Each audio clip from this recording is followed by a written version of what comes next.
Hey everyone, how's it going? This is Magic People, and this is a response video to CursedNS's video talking about how to become a better commentator. And when I watched this, a bunch of things came to mind, and I thought I'd make a quick reply, because there's a few things I want to talk about as well, and a few things I'd like to add on. And the first thing I want to say right before I even get started is, when it comes to giving advice about being a new commentator, I don't want to sound like I'm the know-all, be-all, God commentator, because you know what? I'm not. I've had limited success. I'm like any of the thousands of other people in the exact same situation I'm in.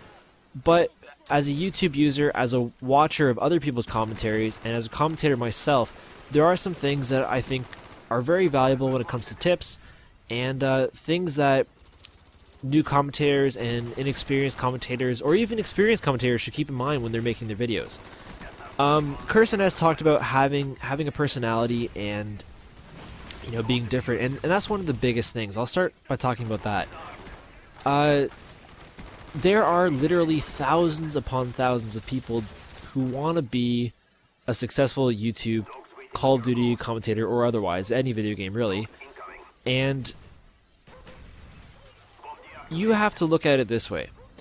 There are people who watch these videos, like you, like myself, and they'll maybe watch YouTube for just say an hour a day. What are you giving them that you deserve 10 minutes of their time every day, or whenever you upload a video? What are you offering them that makes them want to spend their limited time on you? With that same amount of time, if someone else is offering a better product, a better commentary, you can look at this very businesslike. If they're offering a better product, they will spend their time on that product. It's the same thing when you go to the store. You have the same item, one's $5, one's $10. Obviously you're going to go for the $5 one because it has more value to you.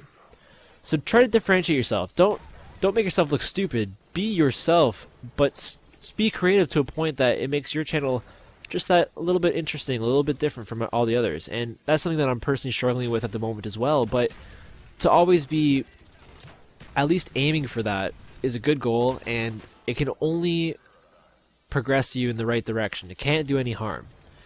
The other thing, another point that Cursed talked about, was when people repeat words and just kind of stutter like I just did there. I said One perspective that I've had, which I think helps, and excuse the phone call ringing in the background there. Look at your commentaries as if you're hosting a radio show. Those guys are full of enthusiasm. They have a nice, warm-sounding voice. They sound out their words. They articulate their speech, and everyone stutters. And everyone has to pause from time to time, and that's completely okay.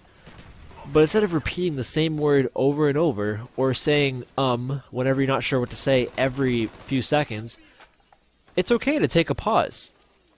In my opinion, I'd rather listen to someone who takes the pause. It allows the listeners a second to digest what you've said, and also annoys them less. I would prefer listening to someone like that than someone who is constantly saying like, you know what I mean, you know what I mean, you know what I mean. And it just makes it more easy to listen to, makes it more appealing, and overall it comes across as more professional. The other thing that I was just actually doing a dual commentary with a friend, and this came up in our conversation. I think it's a very, very excellent point, is that people watching these commentaries, they aren't really watching the commentary to see you slaughter the other team. I mean, yes, having a wicked gameplay helps a lot, but they really are watching it to hear what you have to say, if they're interested. And what I'm doing right now, actually, for the first time, which I think is something that will help me as a commentator and maybe will help you as well, is I'm not making this commentary to match the gameplay. I mean, obviously some people do that to make a point of something, or to show off something specifically, but for this right now, I really just want to talk to you guys. I'm actually recording this commentary before I even have a gameplay to match this with. So before this gets posted, I'm going to go on my Xbox, I'm going to play some games, get a decent one, and match up whatever one is closest to the time. Because that's the point. They aren't there to watch your gameplay, it's just what adds the entertainment value. Anyways, guys, those are just some of my thoughts. I hope that maybe it was insightful to some of you guys and maybe helped you guys out. And if you like this kind of stuff, feel free to come over to my channel and subscribe. It's free, and if you don't like it, you can always leave, but I don't think you'll want to. Anyways, guys, that's all for me. This is Magic People signing off.